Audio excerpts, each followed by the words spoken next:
Wassalatu wassalamu ala rasulillahi amma ba'du. Assalamualaikum warahmatullahi wabarakatuh. InsyaAllah kita mulakan kelas fiqah pada hari ini dengan umul kitab Al-Fatihah. A'udzu billahi minasyaitonir rajim. Bismillahirrahmanirrahim. Alhamdulillahi rabbil alamin. الرحمن الرحيم مالك يوم الدين إياك نعبد وإياك نستعين اهدنا الصراط المستقيم صراط الذين أنعمت عليهم غير المغضوب عليهم ولا الضالين آمين. بسم الله الرحمن الرحيم. اللهم افتح علينا حكمتك وانشر علينا من خزائن رحمتك يا أرحم الراحمين. رب اشرح لي صدري ويسر لي أمري واحلل عقدة من لساني يفقه قولي.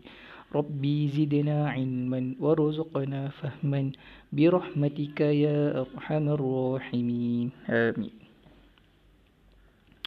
Baik, jadi hari ini kita habiskan tajuk haji dan umrah. Pada kelas yang lalu kita dah pun belajar tentang rukun haji dan wajib haji. Yang mana rukun haji adalah perkara yang mesti lakukan. Kalau tak buat, ibadah haji ataupun umrah akan terbatal. Manakala wajib haji, perkara yang juga mesti dilakukan. Tetapi kalau tak buat, haji masih sah tapi kena bayar denda. Okey. Itu yang kita belajar pada kelas yang lalu. Untuk hari ini kita sambung muka surat 7 buku teks. Muka surat 7 iaitu jenis-jenis haji. Jadi haji kita ada 3 jenis. 3 jenis ni bergantung kepada cara pelaksanaan haji dan umrah itulah. Yang pertama kita ada haji ifrad. Yang kedua haji tamattu'. Yang ketiga haji qiran. Apa tu haji ifrad? Kita tengok dekat bawah ni. Haji ifrad mengerjakan haji pada bulan-bulan haji dan mengerjakan umrah setelah selesai haji. Jadi haji ifrad ni buat haji dulu pada bulan Zulqaidah, habis buat haji baru kita buat umrah. Faham? Haji ifrad, buat haji dulu baru umrah. Yang kedua, haji tamattu', mengerjakan umrah terlebih dahulu kemudian mengerjakan haji pada bulan-bulan haji dalam tahun yang sama. Kalau ifrad tadi haji dulu baru umrah. Haji tamattu' ni umrah dulu baru haji tapi pada tahun yang sama. Ialah mestilah tahun yang sama sebab haji tu adalah bulan yang terakhir. Kan? Muharram, Safar, Rabiul Awal, Rabiul Akhir, Jamadil Awal, Jamadil Akhir, Rajab, Syab'an, Ramadan, Syawal, Zulqaidah, Zulhijjah. Zulhijjah tu bulan haji. Jadi Zulhijjah tu bulan yang terakhir dalam bulan Islam, bulan Qamariyah. Jadi confirm lah umrah kalau nak buat dalam tahun yang sama akan buat sebelum bulan Zulqaidah. Buatlah bulan Muharram ke Safar ke sampailah Zulqaidah. Zulhijjah tu dah masa untuk buat haji sahaja. Okey. Senang cerita, haji ifrad tadi buat haji dulu baru umrah. Dia tak kata kenapa dia tak tahun yang sama ke bukan haji ifrad ni. Kita cerita balik. Haji tu berada pada bulan yang terakhir. So habis bulan haji mestilah dah masuk tahun yang baru. Jadi tak mungkinlah nak buat haji ifrad tu nak buat umrah pada tahun yang sama. Sebab tu dalam pengertian tu dekat penerangan tu dia cuma kata mengerjakan haji pada bulan-bulan haji dan mengerjakan umrah setelah selesai haji. Dia tak tulis pada tahun yang sama untuk haji ifrad. Sebab bila dah buat haji, habislah bulan Zulqaidah. Sudah masuk tahun baru, bulan Muharram. Bulan tu awak buat umrah pula. Jadi dikira haji ifrad. Buat haji dulu baru umrah. Yang kedua, haji tamattu'. Dalam tahun yang sama, awak buat umrah dulu. Kemudian sampai bulan Zulhijjah, baru awak buat haji. Dan yang ketiga, haji qiran. Mengerjakan ibadah haji dan umrah secara serentak pada bulan-bulan haji. Boleh dapat bezakan? Haji ifrad, haji dulu baru umrah. Haji tamattu', umrah dulu baru haji. Haji qiran, serentak haji dan umrah. Okey. Muka surat 8. Lafaz niat haji dan umrah. Lafaz niat haji dan umrah yang ini untuk haji qiran. Yang ini iaitu digabungkanlah. Nawaitul hajja wal umrata wa ahramtu bihima lillahi ta'ala. Ni lafaz niat haji dan umrah yang gabunglah serentak haji qiran tadi. Maksudnya sahaja aku mengerjakan haji dan umrah dan berihram aku dengan keduanya kerana Allah Ta'ala. Kemudian lafaz niat umrah. Nawaitul umrata wa ahramtu biha lillahi ta'ala. Sahaja aku mengerjakan umrah dan berihram dengannya kerana Allah Ta'ala. Mana lafaz niat haji saja? Ni lafaz niat haji dan umrah. Ni lafaz niat umrah saja. Mana lafaz niat haji? Ada dekat muka surat rukun haji tu. Muka surat ni, muka surat apa ni? Muka surat 4. Dekat muka surat 4 dah ada lafaz niat haji. So dia tak tulis lagi, takkan nak tulis banyak kali kan? So dekat muka surat 4 ni ada lafaz niat haji sahaja. Yang dekat muka surat muka surat 8 ni ada niat haji bergabung dengan umrah dan juga niat umrah sahaja. Okey, bawahnya sunat haji dan umrah. Macam solat, kita ada perkara yang rukun, yang wajib dan ada juga perkara yang sunat. Apa perkara yang sunat dalam solat? Membaca surah selepas habis baca Al-Fatihah. So dalam solat, lepas habis baca Al-Fatihah, awak nak baca surah Qul huwallahu ahad ke apa ke, itu amal perbuatan yang sunat. Kalau awak tak buat, solat awak masih sah, cuma rugilah tak dapat pahala sunat. Macam tu juga dengan haji dengan umrah, ada benda yang wajib buat dan ada benda yang sunat buat. Sunnah ni maksudnya mengikut apa yang Nabi buat. Kalau kita buat, kita dapat pahala mengikut Nabi, dapat pahala sunnah. Yang pertama, mandi sunat ihram. Mandi sunat ihram ni dilakukan sebelum memakai pakaian ihram, pakaian haji umrah, pakaian putih tu. Jadi sebelum pakai, dia akan mandi dulu, mandi sunat ihram baru pakai. Yang kedua, sunat untuk solat, melakukan solat sunat ihram. So lepas pakai ihram, buat solat sunat ihram. Itu juga amalan yang sunat. Lagi yang ketiga, memakai ihram berwarna putih. Jadi sunat kita pakai warna putih. Sebab tu kadang-kadang kalau kita tengok dekat TV ke dekat gambar ke, ada nampak orang yang buat haji umrah, perempuan lah terutamanya, dia pakai pakaian warna hitam. Jadi sunat putih. Tapi kalau nak pakai warna lain, dia tidak ada masalah lah. Tapi rugilah kalau tak buat, tak ikut perbuatan sunnah, rugilah pahala. Lagi yang keempat, memperbanyakkan lafaz talbiyah. Labbaik Allahumma labbaik, labbaik la syarika laka labbaik, innal hamda wan ni'mata laka wal mulk la syarika lak. Itu namanya talbiyah. Okey, seterusnya hikmah mengerjakan haji dan umrah. Yang pertama, bila kita sebelum tu, apa maksud hikmah? Apa maksud hikmah? Hikmah ni adalah kelebihan.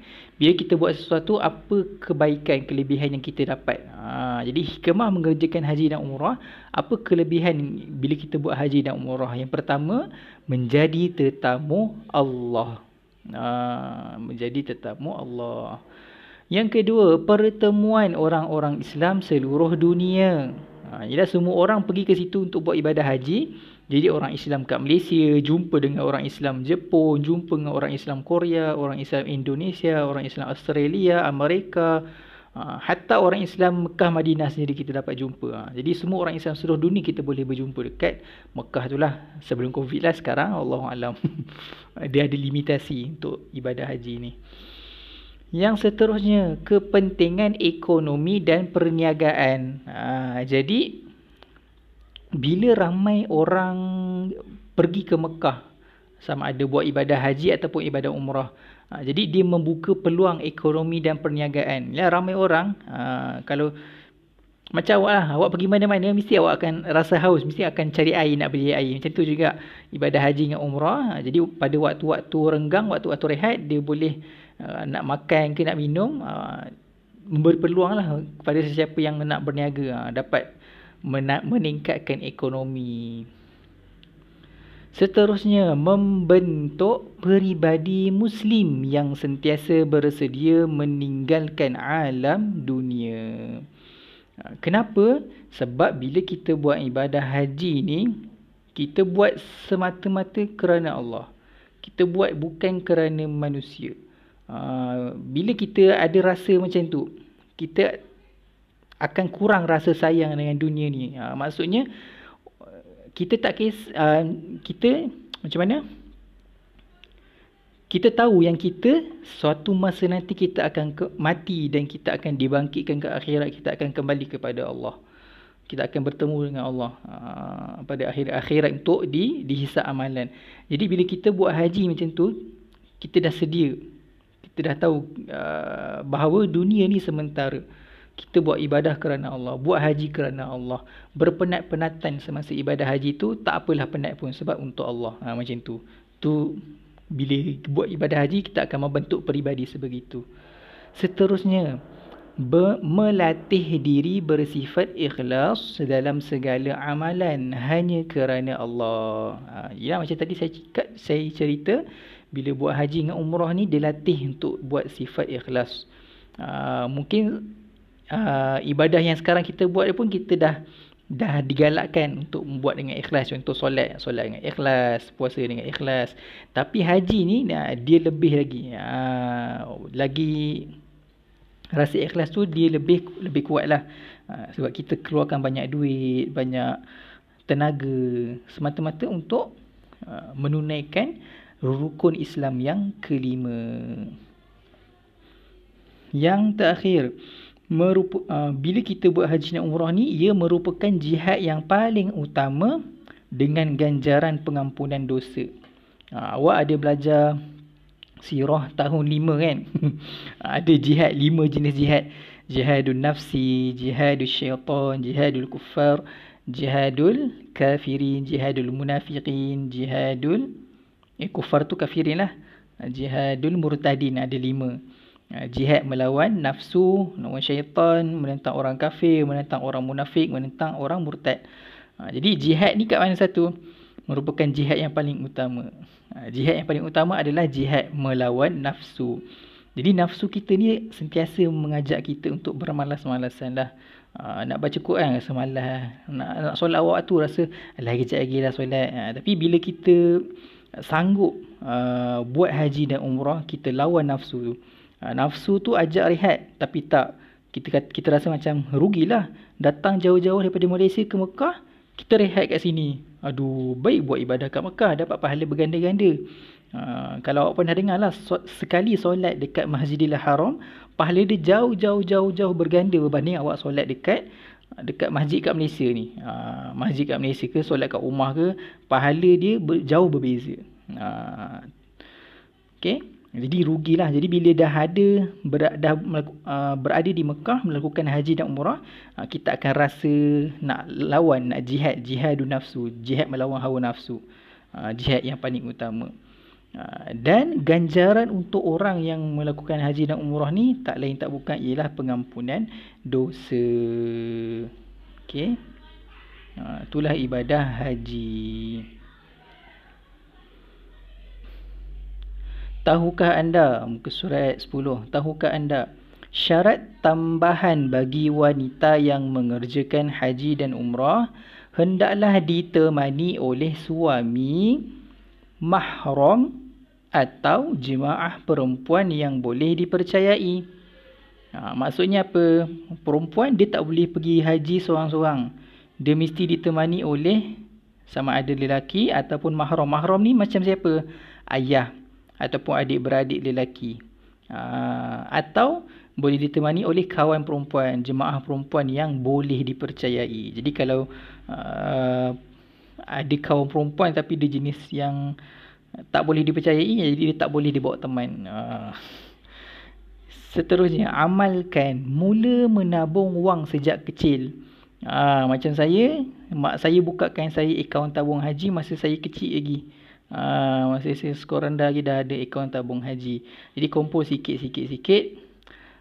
Nanti dia punya tarikh tu awak besar, dia punya tarikh tu macam dah dekat dengan awak. Kalau dah besar baru awak nak buka akaun tabung haji, lamalah tarikh dia nanti. Okey, jadi mula menabung, buka akaun tabung haji daripada awak sekarang lah. Siapa yang ada, bagus, alhamdulillah. Yang kedua, berazam untuk mengerjakan kewajipan ibadah haji dan umrah. Walaupun syarat haji dan umrah ni dia kata wajib sekali seumur hidup sahaja bagi yang berkemampuan. Maksudnya kalau tak mampu tak wajib lah. Tapi ingat balik apa syarat kemampuan? Mampu dari segi harta, mampu dari segi kesihatan, mampu dari segi ada kenderaan, mampu dari segi aman perjalanan. Itu dia punya syarat kemampuan. Tetapi jangan kita sengaja, alah saya tak mampu, so tak apalah tak buat haji. Tak boleh, kita kena berazam, bersungguh-sungguh. Kita nak kumpul duit, kita nak pergi haji suatu hari nanti. Lambat pun tak apa, janji dapat pergi. Kita niat macam tu, bersungguh-sungguh. Yang ketiga, berdoa agar terpilih menjadi tetamu Allah. Berdoa supaya satu hari nanti Allah pilih saya, Allah pilih awak, Allah pilih ahli keluarga kita dapat sama-sama pergi haji dan umrah. Bukan semua orang dapat. Mungkin siapa yang kaya, siapa yang berwang, siapa yang berkemampuan, mungkin dah pernah lah pergi Mekah kan. Kecil-kecil lagi dah mak ayah bawa pergi Mekah umrah. Untunglah, macam saya tak pernah. Mak ayah saya pun tak pernah pergi haji lagi. Kami bukan orang berat dia. Tapi itulah kita doa. InsyaAllah Allah bagi peluang. Dia ada hikmah. Cepat atau lambat semuanya ada hikmah. Semuanya Allah tetapkan. Tidak ada yang sia-sia. Rabbana ma khalaqta hadha batila subhanaka faqina azaban nar. Maha suci Allah. Allah tidak menjadikan sesuatu itu sia-sia. Dan kita mohon semoga Allah jauhkan kita daripada azab api neraka. Allahu Ta'ala alam. Itu sahaja kelas untuk hari ini. Maka tamatlah tajuk pertama, pelajaran pertama haji dan umrah. Okey. Sekian itu saja. Wassalamualaikum warahmatullahi wabarakatuh.